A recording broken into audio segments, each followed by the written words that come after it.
think I'm seeing something. Take the shot. Rampage. Rampage, take the shot.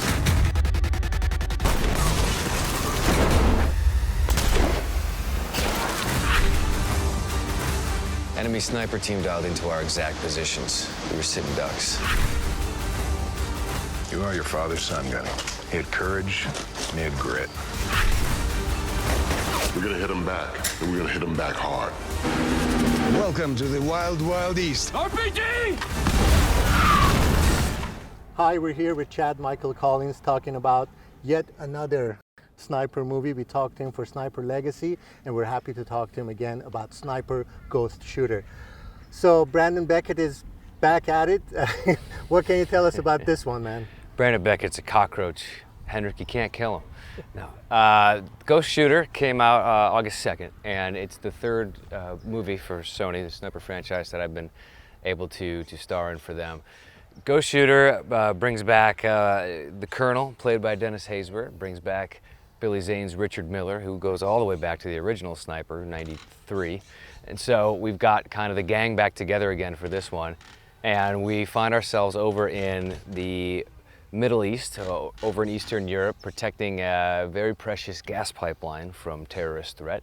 And so we've got terrorists, we've got drones in the sky, which gets a little complicated, not to give anything away. And we've got all sorts of interests at play here. So Brandon is kind of caught in the middle in this one and basically trying to figure out whose side he's really on, what the right play is. Do I follow my gut? Do I follow orders? So it's an interesting ride.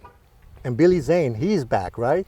Billy Zane is back playing Richard Miller in Sniper Reloaded. When we first played together, he had a pretty cool mustache, but this one he didn't bring the mustache along for this film. That doesn't matter. He's my immediate commanding officer again in this film, the guy that I take orders from, and of course he takes orders from the Colonel. With a name like the Colonel, I guess you better listen. Played by Dennis Haysbert. So exactly. So you're having a lot of fun doing these roles, obviously, but you know, I don't know how quickly you get to know if there's a sniper movie or a military role coming for you. Are there specific things you do daily to keep in shape in case a sniper role comes by, or are there things that you do just because you're playing a sniper? Right. I stay pretty active, you know, even when I'm off duty, off camera here. You know, I play a lot of sports. I box, I play basketball, I hit the gym a couple more times a week, a lot of hiking, as you can see. A lot of beautiful places to hike around here. I take full advantage.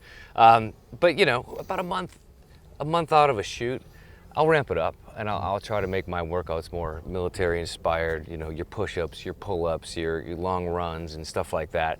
I always try to just keep myself no more than 2-3 days of where I really want to be, just because it's so much harder when you're 10 days away and then you have to get somewhere, you know. But in terms of any other training, I've always been comfortable around guns. I grew up a country boy, you know, with rifles and stuff like that. And we always have really great military technical advisors on set, veterans usually, who are always super kind and very, very helpful when you come at them and ask them questions. So, you know, unfortunately we don't get kind of the week or 2 weeks of prep like a lot of actors do on military specific films, but I've been doing these films enough, and we always have such great people on set to work with that whenever there's a down moment, I'm on them like glue and just asking the questions and having them double check me, and you want to get it right. You or someone on your team is feeding our coordinates to Gazikov. You stick to the missions, I'll handle the intel. It isn't God's work. We do the stuff he doesn't want to do. We are under attack. Let's move!